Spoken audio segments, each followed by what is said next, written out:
Good morning friends, this is Harikesh Yadav. Today I am going to talk about a note by William Wordsworth, and the title of the ode is Odes, Intimations of Immortality.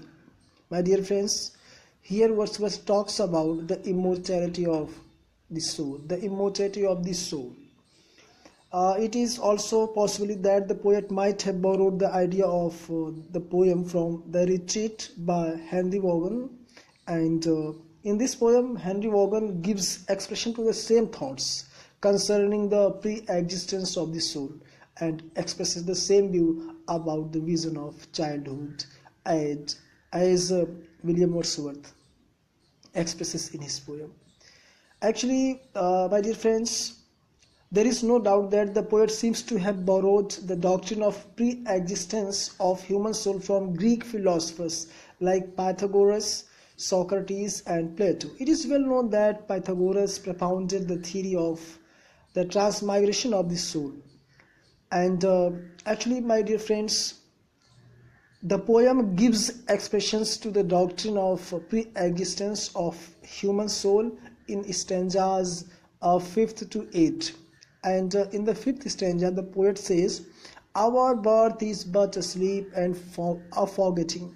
Our birth is but a sleep and a forgetting. The soul that rises with us, our life's star, hath had elsewhere its setting, and cometh from afar, not in entire forgetfulness, and not in utter nakedness, but trailing clouds of glory do we come from God, who is our home." In this stanza, the poet suggests how the earth tries to attract man away from heaven. In the 7th and 8th stanzas, the poet refers to the fact of the child's anxiety to the poet, which implies the child as a mighty prophet and a blessed seer, because he has recently come from heaven, and because he understands those spiritual truths which evade grown-up persons.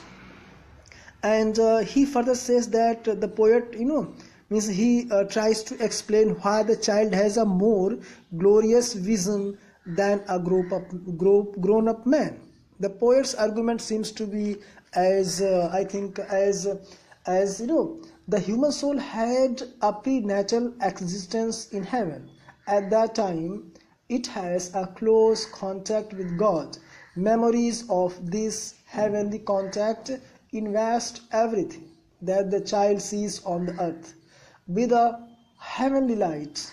But as the child advances in years, he loses sight of his spiritual heritage.